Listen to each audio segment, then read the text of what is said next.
Typically, I use the term melting pot to describe America. The way that I looked at it was simply people of different ethnic and cultural backgrounds living in one country. However, one thing that I didn't realize until this reading was that it also involved the assimilation of people of different ethnic and cultural backgrounds. The term melting pot advocated for the assimilation of immigrants into a common American identity by the attempt of pushing the Protestant religion onto immigrants, where it wasn't really as effective because Catholicism was so widespread with many Southern Europeans and Eastern Europeans, as well as pressing the societal norms, such as women staying home and taking care of the family and the household while men worked, and of course, speaking English. These these raised tensions and challenges for immigrants. This metaphor did, because especially when the immigrants came, there was a rise in social problems such as crime, prostitution, poverty, and that just gave them, as it ultimately gave immigrants a bad name to the people that were first here. So that was one thing that many Americans pressed in the sense of this metaphor, were for the assimilation of of immigrants in order to have more calm and collection amongst the American population.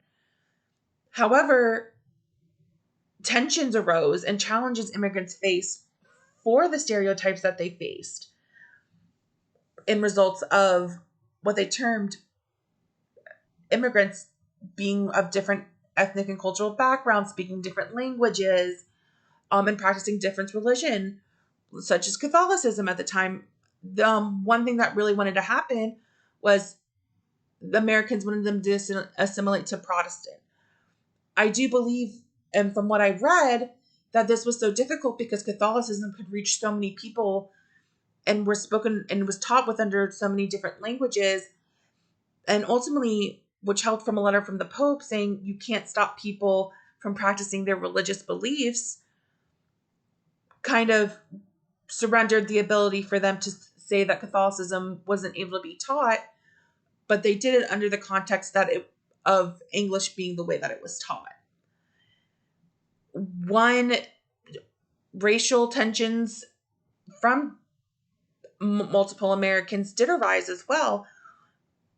I can speak from my family experience of my great grandfather coming to America from Italy, with just a few dollars in his pocket, didn't speak English at all.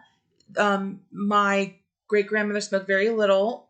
When they had my pop and his sisters, they only spoke English. So conversations between parent and child were very, very limited.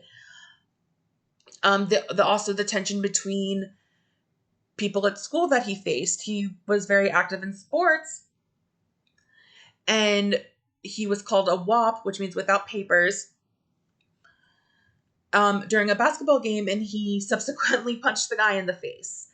So, which kind of further perpetuated the stereotype that they faced, but obviously I understand, and I'm always on his side. But the idea of becoming American was very pressed onto the people of different ethnic and cultural backgrounds, in regards to my pop being, and his family being a prime example.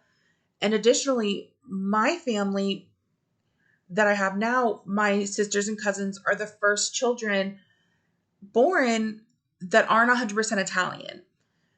One of the ways that they reconciled with their cultural backgrounds was becoming Italian American and living in communities where everyone was Italian.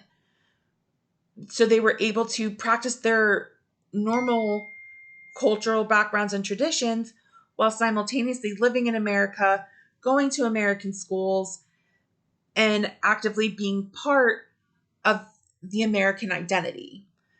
And it assimilated so much so that the Italian language was lost as we grew up.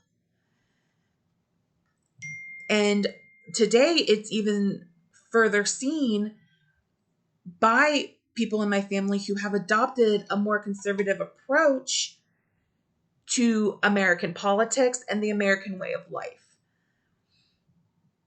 So even though they overcame a lot of challenges, the assimilation ultimately was very effective and helped kind of bridge the gap between respecting our which we very much keep intact, but also abiding by the American norm.